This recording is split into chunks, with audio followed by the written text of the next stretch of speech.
पाकिस्तान और अफगानिस्तान के बीच बॉर्डर पर तनाव फिर से चरम पर पहुंच गया है। क्या ये सिर्फ एक एयर स्ट्राइक है या बड़े युद्ध की शुरुआत?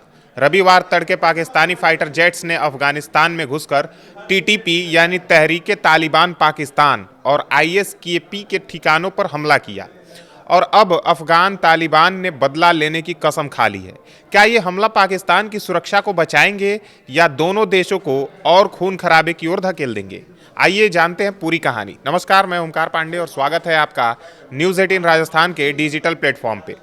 पाकिस्तान की सेना ने रविवार तड़के अफगानिस्तान के सीमावर्ती इलाकों में एयर स्ट्राइक की, जिसमें तहरीक तालिबान पाकिस्तान यानी टीटीपी और इस्लामिक स्टेट खोरासान प्रोविंसेस यानी आईएसकेपी से जुड़े 7 कैंपों और ठिकानों को निशाना बनाया गया। यह कार्रवाई हाल के दिनों में पाकिस्तान में हुए कई खौफनाक आत्मघाती हमलों के जवाब में की गई, जिसमें इंटेलिजेंस के आधार पर सटीक हमले किए गए। पाकिस्तान के सूचना मंत्रालय और सेना ने कहा कि उनके पास पुख्ता सबूत हैं कि ये हमले अफगानिस्तान में बैठे टीटीपी के लीडर और हैंडलर्स द्वारा प्लान किए गए थे। हाल के प्रमुख हमले जिन्होंने ये स्ट्राइक को ट्रिगर किया, उनमें शामिल है इस्लामाबाद में एक शिया इमाम बारगाह यानी मस्जिद पर रमजान के दौरान सुसाइड बॉम्बिंग, जिसमें 31 से 32 लोग मारे गए और 100 से ज़्यादा घायल हुए। इस हमले की जिम्मेदारी आईएसकेपी ने ली। इसके अलावा बाजौर जिले में सुरक्षा चेकपोस्ट पर विस्फोटकों से भरी गाड़ी से हमला, जिसमें 11 सैनिक और 1 बच्चा मारा गया। हमलावर को अफगान नागरिक बताया गया। वहीं बन्नू जिले में सुरक्षा काफिले पर हमला, जिसमें 1 लेफ्टिनेंट कर्नल और 1 सैनिक सहित 2 लोग मारे गए। ये भी इस स्ट्राइक की बड़ी वजह मानी जा रही है। इसके अलावा हाल ही में डेरा इस्माइल खान में भी बड़ा हमला हुआ, जिसमें 23 सैनिक शहीद हुए। इस हमले की भी जिम्मेदारी टीटीपी से जुड़े ग्रुप ने ली।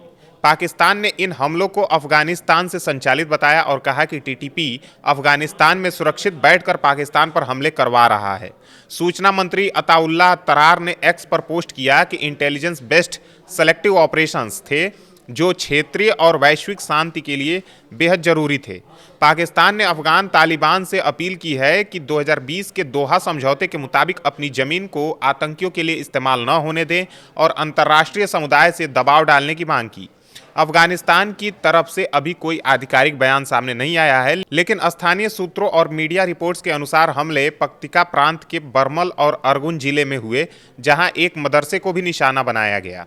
नंगरहार प्रांत के खोग्यानी, बहसूद, गनीखेल और अन्य इलाकों में भी कई स्ट्राइक्स हुए। अफगान पक्ष का दावा है कि इन हमलों में दर्जनों नागरिक मारे गए, जिनमें महिलाएं और बच्चे शामिल हैं, और कुछ घर तबाह हुए। कुछ रिपोर्ट्स में 20 से 28 टीटीपी लड़ाकों के मारे जाने का दावा किया गया है, लेकिन अफगानिस्तान इसे नागरिकों पर हमला बता रहा है और अपनी संप्रभुता का उल्लंघन कह रहा है। कुछ सूत्रों ने कहा कि अफगानिस्तान ने सऊदी अरब और कतर से इस मुद्दे पर बात की है और जवाबी कार्रवाई की चेतावनी भी दी है।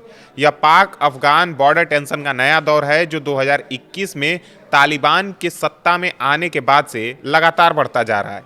पाकिस्तान टीटीपी को अपना सबसे बड़ा खतरा मानता है, जो अफगानिस्तान से ट्रेनिंग लेकर हमले करता है। ग्लोबल टेररिज्म इंडेक्स में पाकिस्तान अब दूसरे नंबर पर है, जहां 2024-25 में टीटीपी के हमले में 90% तक बढ़ोतरी हुई और सैकड़ों मौतें हुई। पिछले साल अक्टूबर में भी पाकिस्तान ने अफगानिस्तान में बड़े हमले किए थे, जैसे कि ऑपरेशन खैबर स्टॉर्म। इस ऑपरेशन में टीटीपी लीडर नूर वाली महसूद को टारगेट किया गया था, लेकिन वो नागरिक मौतों के कारण विवादास्पद रहा। अभी तक कोई बड़ा जवाबी हमला अफगानिस्तान से नहीं हुआ है, लेकिन दोनों तरफ से तनाव बढ़ रहा है। पाकिस्तान का कहना है कि अगर टीटीपी पर काबू नहीं लगाया गया तो ऐसे ऑपरेशंस लगातार जारी रहेंगे। अफगानिस्तान टीटीपी के होने से इनकार करता है और पाकिस्तान पर आरोप लगाता है कि वो बिना सबूत के हमले कर रहा है। ये स्थिति क्षेत्रीय शांति के लिए चिंता का विषय बनी हुई है और कतर या अन्य देश मध्यस्थता की कोशिश कर सकते हैं। संक्षेप में, पाकिस्तान ने हाल के सुसाइड अटैक्स का बदला लेने के लिए अफगानिस्तान में टीटीपी आईएसकेपी के 60 ठिकानों पर एयर स्ट्राइक की है।